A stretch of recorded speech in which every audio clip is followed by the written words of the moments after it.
Est-ce que vous craignez de faire savoir aux autres que vous êtes chrétien?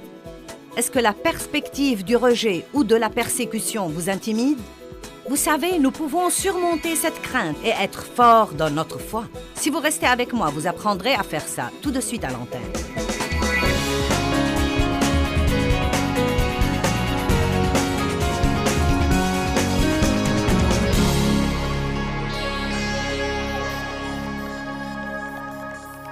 Eh bien, vous avez peut-être remarqué que vous avez un ennemi. Il s'appelle Satan, Lucifer, le diable, le séducteur, le malin, le menteur. Il a toutes sortes de noms. Mais l'essentiel, c'est que... il veut s'assurer que vous ne faites aucun progrès. Est-ce que vous avez remarqué que quand vous commencez à faire des progrès, une attaque semble s'amener, et puis vous pensez, eh bien, je fais ce qu'il faut. Pourquoi est-ce que j'ai un mauvais résultat? Eh bien, vous savez, vous devez persévérer et faire toujours ce qu'il faut. Et puis, finalement, vous traversez des situations difficiles. Et non seulement vous gagnez, mais encore vous acquérez de l'expérience quand vous les traversez. Je fais une série ce week-end sur les stratégies de Satan. Non pas que j'aime particulièrement focaliser sur Satan dans 4 réunions, mais je crois que c'est tellement dangereux de l'ignorer. C'est dangereux de lui prêter trop d'attention, mais c'est dangereux aussi de l'ignorer. L'apôtre Paul dit, nous n'ignorons pas les ruses et les desseins du diable. Dave vous a parlé ce matin dans sa présentation de notre grande nation, l'Amérique, des dangers d'être ignorant et de ne pas savoir ce que nous devons savoir. Si vous ne savez pas ce que vous devez faire, vous ne faites rien. Et ne rien faire est notre plus grand problème. Satan aime les gens passifs. Il aime les gens qui veulent qu'une bonne chose se produise et qui restent là et attendent pour voir si elle se produira ou pas. Ils pensent que quelqu'un devrait faire quelque chose, mais il ne leur vient jamais à l'esprit que ce devrait être eux. Vous verrez ce soir que Satan vise votre volonté. Je ne vais pas en parler ce matin, mais Satan a une progression. Il essaye d'abord d'attaquer votre pensée. Nous en avons parlé hier soir et nous lui avons pratiquement accordé toute notre attention. Votre pensée est le champ de bataille. Satan argumentera contre vous. Il citera la parole de Dieu inexactement. Il vous mentira et votre seule protection est dans la parole de Dieu. Si vous ne savez pas la vérité, vous ne pourrez pas reconnaître le mensonge. Amen? Il y a des gens dans cette salle aujourd'hui et des gens qui nous regardent à la télé, qui nous écoutent par tous les moyens, soit sur CD ou en regardant un DVD, ou en regardant le programme sur Internet. Et ils croient des mensonges. Vous dites vraiment? Probablement pour presque chacun d'entre nous, y compris moi, il y a toujours quelque chose que nous croyons et qui n'est pas vrai. C'est quelque chose que nous avons ramassé en cours de route. Nous avons été influencés d'une manière ou d'une autre pour le penser. Et bien qu'il ne soit pas vrai, il nous gouverne toujours ou nous contrôle à certains égards. Nous croyons des choses sur les gens. Vous savez, nous pouvons croire que les gens médisent de nous qu'en réalité, ils ne nous voient pas. Amen? Les gens sont loin d'être aussi intéressés à nous que nous le pensons.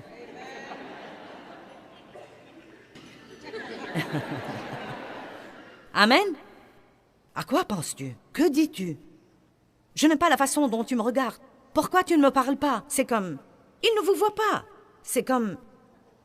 arrêtez de vous inquiéter de ce que font tous les autres. Ne recevez pas ces mensonges de l'ennemi. Soyez gentils avec les autres et ne vous souciez pas de qui est gentil avec vous. Ne médisez de personne et ne parlez de personne et ne vous souciez pas de qui médit et parle de vous. Nous nous inquiétons tellement de ce que nous font les autres que nous n'avons jamais le temps de faire ce que nous devrions faire pour ce qui est d'obéir à la parole de Dieu. Donc nous avons appris que nous devons résister au diable à tout moment. Non seulement pour quelques minutes le dimanche matin, mais à tout moment.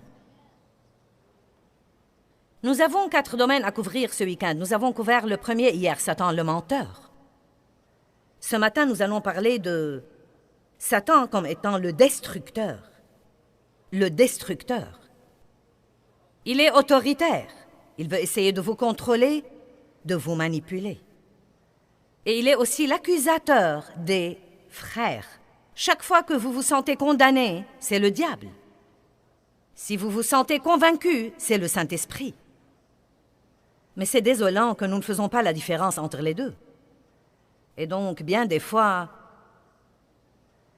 nous laissons ce dont le Saint-Esprit nous convainc se transformer en une condamnation et nous restons là, à ne rien faire et nous en vouloir. Je reviendrai sur ce point plus tard. Nous allons parler ce matin de l'ennemi, Satan, le destructeur, et la chose principale, écoutez-moi bien, la chose principale qu'il veut détruire, c'est votre foi. C'est incroyable les grandes choses que vous pouvez faire si vous croyez Dieu. Dieu utilise vraiment des gens ordinaires. Je suis toujours stupéfiée de ce que Dieu me permet de faire. Et personne ne pourrait être plus ordinaire, ou plus simple, ou plus normal, ou plus commun que moi. Dieu ne va pas chercher quelqu'un qui a la capacité, mais il cherche quelqu'un qui est disponible. Il cherche quelqu'un qui dira oui et fera des pas de foi. 1 Corinthiens dit que Dieu utilise exprès les faibles et les choses folles du monde pour confondre les sages. Martin Smith de Delirious et son groupe a voyagé avec nous dans les dernières années et nous avons eu le privilège d'avoir certains des grands leaders d'adoration au monde pour mener notre adoration, Israël étant l'un d'eux. Mais on a bien rigolé il y a 2 ou 3 conférences car Martin a raconté qu'il avait échoué en musique. Et j'ai failli moi-même échouer en anglais et j'ai pensé...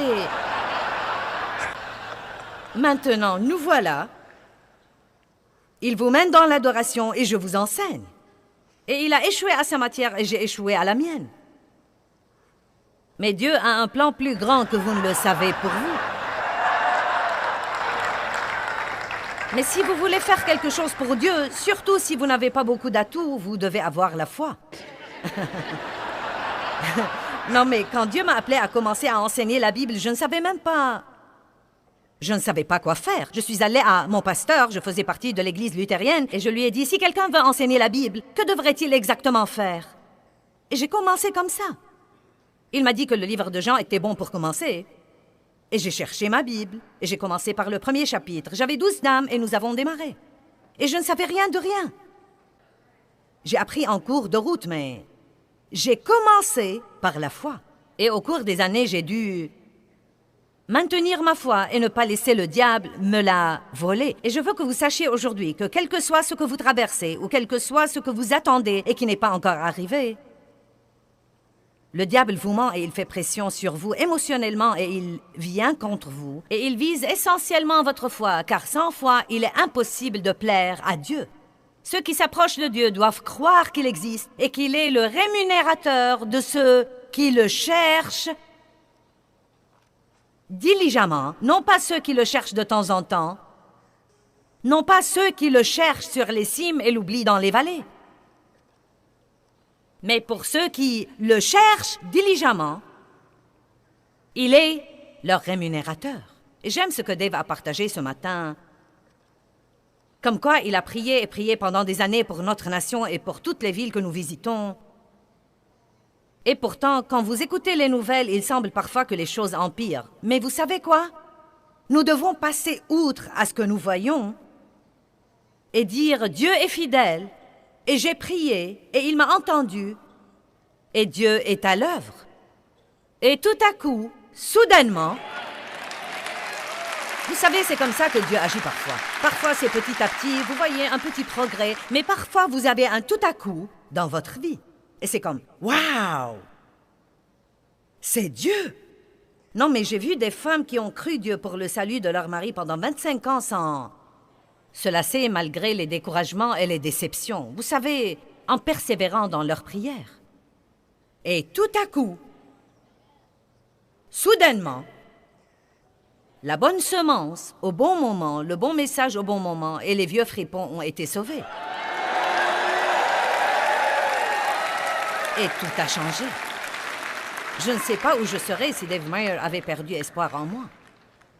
Donc Satan veut détruire votre foi. D'abord, il attaque votre pensée. Si ça ne marche pas, il essaye d'attaquer votre corps et ou vos biens. Je veux vous parler pour quelques minutes de votre corps physique et de votre santé. Vous dites, je me mêle de vos affaires, mais c'est ma réunion. Et je vais me mêler si je le veux. Votre corps et votre santé sont très importants pour Dieu, parce que Dieu travaille par vous. Il a construit une arche par Noé. Il a tué Goliath par David. Et il prêche par les lèvres des hommes et des femmes. Il va aux pauvres villages en Afrique et en Inde et en d'autres endroits qui sont nécessiteux, mais il y va par l'intermédiaire des gens. Quand nous prions Dieu d'aider quelqu'un, nous devrions dire d'abord, si c'est moi que tu veux utiliser, fais-le-moi savoir. Dieu m'a dit dans les 2 dernières années, ne me demande plus de faire quelque chose pour quelqu'un, si tu peux le faire toi-même. Oh. Ça a créé une petite tension, n'est-ce pas? Nous voulons toujours que Dieu aide quelqu'un par quelqu'un d'autre. Sans votre santé, il sera facile pour Satan de priver le monde du don que Dieu vous a donné. Maintenant, votre don peut être un don spirituel, mais il sera transmis par votre corps physique. Aussi doué que soit Martin pour le chant, s'il se sent mal et s'il est très malade et ne peut pas venir pour chanter, nous serons privés de son don.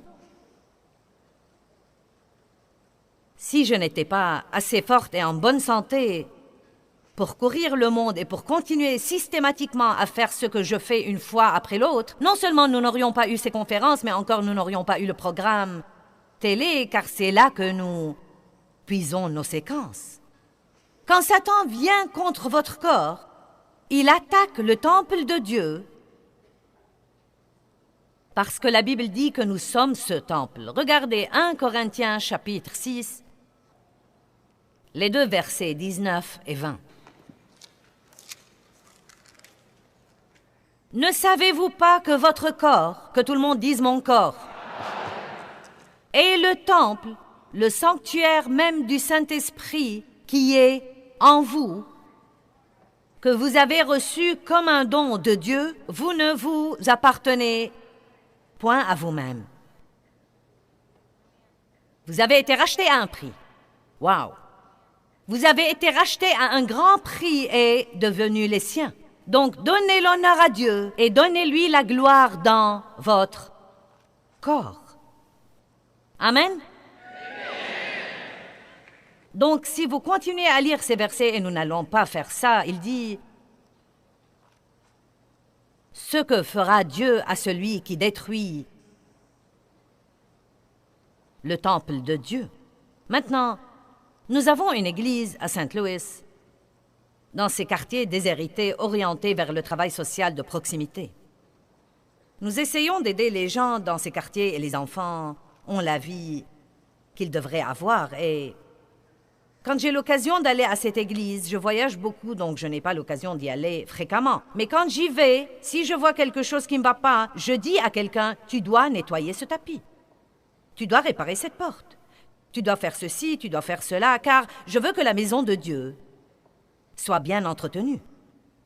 Nous devons respecter non seulement cette maison en briques physiques et en pierre ou en bois, mais nous devons comprendre que nous sommes le vrai temple de Dieu. Nous le sommes. Et je vais prendre le temps de vous en parler parce que votre corps, votre santé sont très importants. Et beaucoup de gens maltraitent pathétiquement leur corps en vivant de la malbouffe, en manquant de sommeil, en ne buvant pas assez d'eau, en vivant incroyablement stressés et en se prenant pour des super-hommes ou des super-femmes et en croyant qu'ils peuvent violer toutes les lois de la parole de Dieu concernant la santé et qu'ils seront exceptionnellement des rescapés. Allez maintenant, je suis contente qu'il y ait quelqu'un d'heureux ici.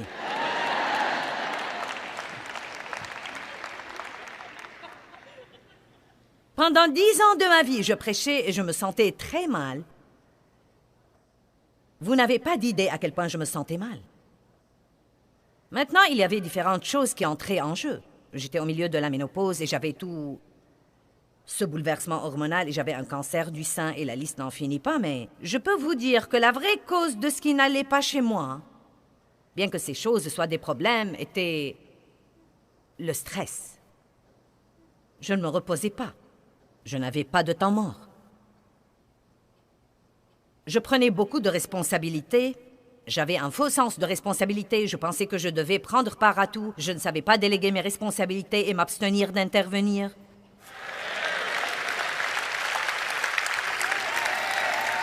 Vous savez, si ce n'était pas fait comme je voulais, ce n'était pas fait comme il faut. Allez maintenant.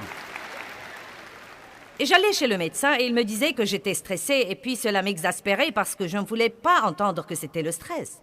Et je pensais non. Une fois, un médecin m'a dit... J'étais dans sa clinique pour 4 ou 5 minutes et il m'a dit « Tu es vraiment une femme intense. » Bien, je n'ai pas aimé ça. Et je vais être très franche avec vous. J'étais en mauvaise santé. Je souffrais de migraines depuis 10 ans. Maintenant, personne ne le savait parce que je me poussais à travailler. C'est incroyable ce que la passion vous pousse à faire. J'avais la passion de prêcher et la passion du ministère et ça m'a donné... Non, mais comme m'a dit un médecin, tu es une femme qui a de la volonté et cela l'emporte sur tout ce qui pourrait aller mal chez toi. Mais ce n'est pas intelligent à long terme. Je ne dormais pas comme il faut. Je travaillais beaucoup trop. Je ne m'amusais jamais. Je ne riais jamais. Je ne faisais rien qui me réjouissait. Bonjour. J'étais un bourreau de travail. Est-ce que j'ai quelqu'un qui me ressemble ici? Si je m'asseyais pour me reposer, je me sentais coupable, car je sentais qu'il y avait quelque chose que je devais faire. Allez. Et ce système de pensée est tordu, et bizarre, et Satan s'en sert pour tuer notre santé. Or, j'ai finalement appris que je devais me reposer, et je me suis instruite sur le plan de la nutrition. Et mes enfants me taquinent maintenant surtout... mes 2 fils, car je ne sors presque jamais après la tombée de la nuit, sauf si je sors pour faire ces conférences. Et mon fils me dit, « Maman, les réverbères vont bientôt s'allumer, tu ferais mieux de rentrer. » Et je suis bien toute la journée. Non, mais je me lève, je me sens bien, c'est incroyable ce que je me sens bien, et je peux aller travailler et faire la télé. Et courir et faire tous ces trucs, et Dieu me donne la grâce quand je dois sortir le soir pour faire le travail que je fais. Mais laissez-moi vous dire quelque chose. Quand 6 heures sonnent, je suis épuisée. Et puis c'est la thérapie du fauteuil le reste de la nuit. C'est ce que je l'appelle. La thérapie du fauteuil. Amen? Et je ne m'en excuse pas. J'ai besoin de 3 ou de 4 heures dans la soirée pour me reposer, me détendre, ne pas avoir de problème, ne pas résoudre de problèmes, ne pas prendre de décisions, et simplement faire quelque chose qui me réjouit. Et vous aussi. Si vous ne commencez pas à faire ça, vous finirez par être amer. Allez maintenant, vous aurez le complexe de martyr. Vous deviendrez amer. Et vous en voudrez à tous les autres qui jouissent de leur vie. Eh bien, ce doit être agréable. Allez! Vous dites, c'est agréable de s'asseoir dans ce fauteuil 4 heures tous les soirs. Vous savez quoi? J'ai dû décider de faire ça, et dans le but de le faire, je dois dire non à beaucoup de choses auxquelles, à vrai dire, il y a une grande partie de moi qui veut participer. Vous ne pouvez pas vous impliquer dans tout ce qui se passe juste parce que vous en avez envie. Arrêtez de fourrer votre nez partout. Vous n'êtes pas obligé de tout savoir et de vous impliquer partout. Vous devez avoir un peu d'humilité. Il y a des gens autres que vous qui peuvent faire les choses et les faire comme il faut. Et, pas seulement ça, je sais que ça va être choquant et difficile à croire, mais il y a en fait des gens qui peuvent faire certaines choses que vous faites mieux que vous. Non pas que ce soit vraiment effrayant. Amen. Il y a environ 3 ans, je me suis regardée dans le miroir un matin et il a semblé que beaucoup de trucs qui étaient en haut là ont chuté. Non, mais beaucoup de trucs. Vous savez, des trucs ici et des trucs ici et c'était vraiment comme... Oh. Ce n'était pas beau. J'aurais vraiment aimé avoir un lifting pour le corps tout entier, vous savez. Comme quoi, nous prenons tout ce qui retombe et nous le remontons et nous faisons un nœud là et nous le coupons.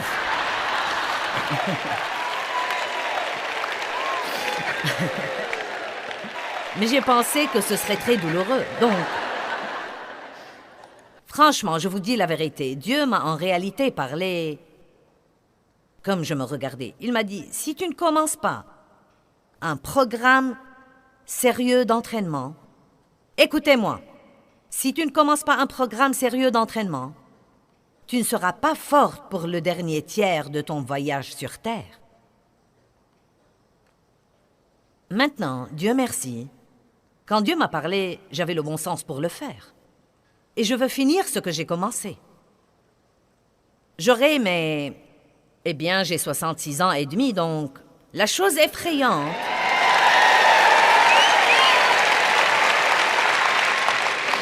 La chose vraiment effrayante, c'est que dans 3 ans et demi, j'aurai 70 ans. C'est comme, oh là! Oh là! Non, mais j'ai dû aller chercher ma carte d'assurance maladie pour les personnes âgées il y a 2 ou 3 ans et ça m'a semblé bien bizarre. Mais voilà le point essentiel. J'ai vécu au moins 2 tiers de ma vie. Je vais vous le dire carrément. Vous pouvez avoir 20 ans, mais un jour vous serez aussi vieux que moi. Mais vous devez décider maintenant de la condition dans laquelle vous serez quand vous en serez là. Allez maintenant, je m'adresse à quelques-uns. Oh, eh bien, je m'en inquiéterai quand le temps sera venu. Non, à ce moment-là, ce sera trop tard pour vous en inquiéter.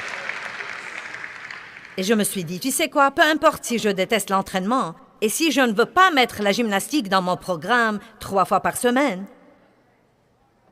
je suis rachetée à un prix, je ne m'appartiens pas à moi-même, je suis rachetée, j'ai un appel sur ma vie, j'ai un don spirituel, et j'ai une obligation envers Dieu pour m'occuper de ce temple où il vit pour qu'il puisse faire le travail qu'il doit faire sur terre aujourd'hui. Donc, je vous dis maintenant que Satan viendra contre votre corps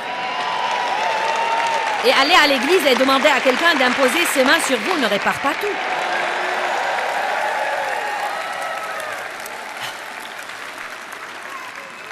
Si vous allez continuer à vous maltraiter, quelqu'un pourra imposer ses mains sur vous jusqu'à ce que vous soyez chauve.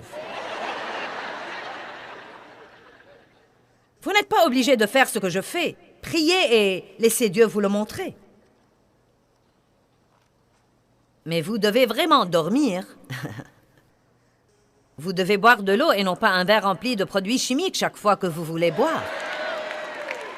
Et je ne dis pas qu'il y a du mal à avoir ces autres trucs, mais vous ne pouvez pas en vivre. Vous ne pouvez pas vivre de desserts et de barres chocolatées et de pommes chips et de repas rapides. Achetez un bon livre sur la nutrition, ayez un peu de compréhension. Lisez, instruisez-vous et ne laissez pas vos papilles gustatives gouverner votre vie et votre avenir. Amen? Eh bien, ça a un mauvais goût. Eh bien, tant pis. Mangez-le de toute façon. Donc, combien d'entre vous comprennent et pensent qu'ils doivent mieux se soigner? Ai-je apporté une conviction à quelqu'un dans cette salle?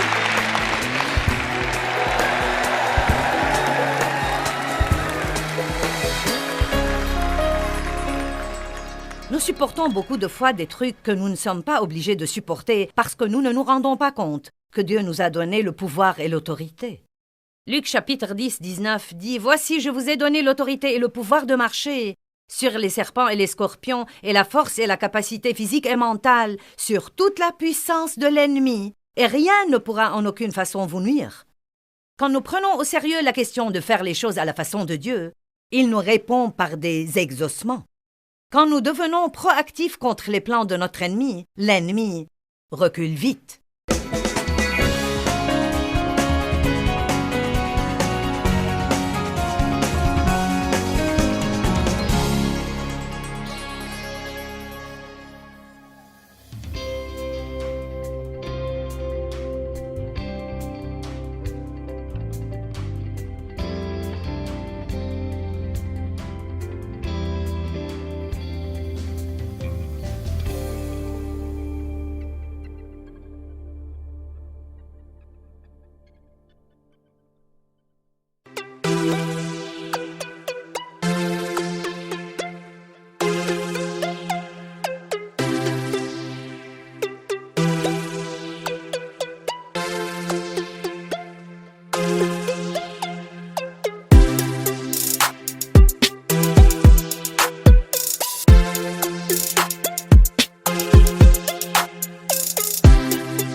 nước lũ bắt